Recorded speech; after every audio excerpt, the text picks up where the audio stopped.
de parlar amb mi. Jo actualment tinc 51 anys. Soc afectat, però me n'he assabentat només fa uns 3 o 4 anys. I em vaig assabentar arrel de la meva filla, que actualment té 12 anys.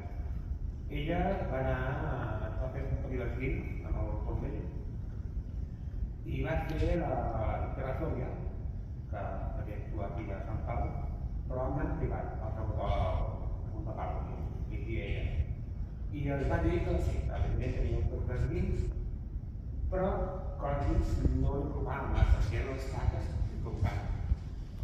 I bueno, això de les taques, de què va, no? I va dir que podia ser que fos que patís la pneumatosis.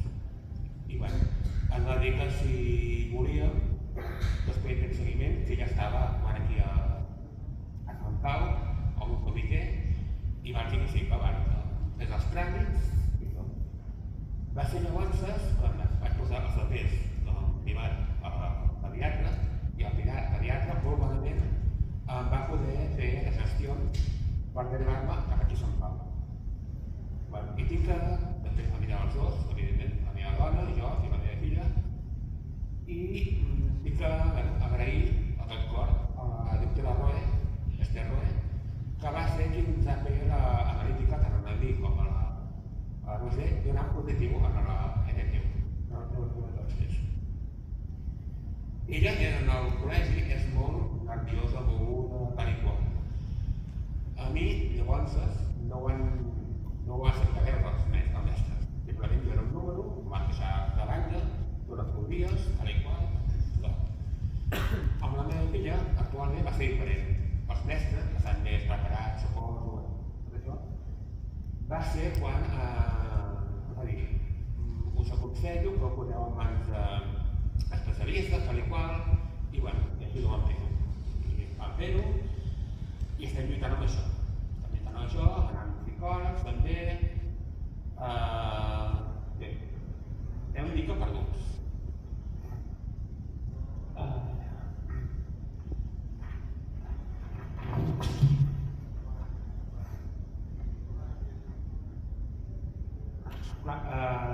Molt sovint anem amb especialistes, amb metges i tot, i van una mica com perduts. Ara mateix, actualment, amb una psicòloga que estem anant, pneumatosis, què és això? De quedar com una mica de gir, no? Sí que és veritat que en la segona visita que vam fer, ella, prèviament, ja agafava informació cap a internet o un post, ja sabia més del tema. Com pot afectar, com d'allò, va informar bastant bé. Nosaltres, com a pares, diguéssim, el que sí que demanem és una mica d'ajuts. En quin sentit? La nena pateix molt. I ara que la veus amb ella patir, nosaltres també patim, com que ella ens veu que patim nosaltres, és un bucle, diguéssim, que no sabeu com manipular-se, no sabem com gestionar-ho. Jo actualment també estic anant amb una psicòloga. Mentre en 4 sessions, sí, per ser social. Si a la 4a sessió, d'alguna forma, me l'aprova, podré seguir anant per la psicòloga, que és el termini de les 9. I la meva filla, doncs clar, va agafar alguna cosa. Però què vol dir? Que no sempre puc assumir el cost que té cada setmana poder aportar això, no?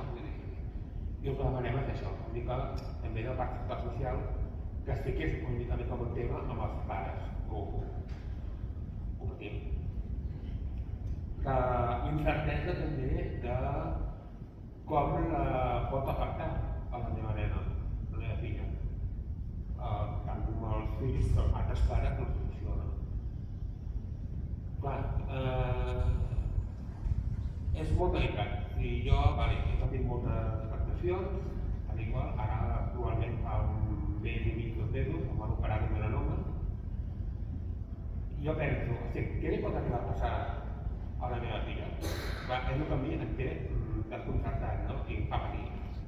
A veure, em passa a mi, és 51 anys, però clar, la meva filla té 12 anys. I no vull que passi per tot el que he passat. I ha de quedar sense certesa.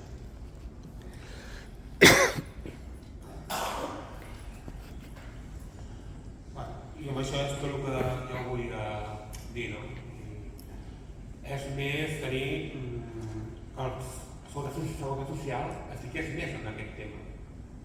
Que tinguéssim més ajuts, que estiguéssim més en compte. Vaja, és el que vaig molt... Sí, vull dir, això sí, tinc que agrair molt, com deia abans, a la doctora Esther Roya, que ha seguit pendent. I bueno, gràcies a ella jo m'he assabentat de tot el que he anat passant jo al llarg de la meva vida. I que no ho passa el que he passat també, o sigui, el que he passat, però ho passa a la meva vida.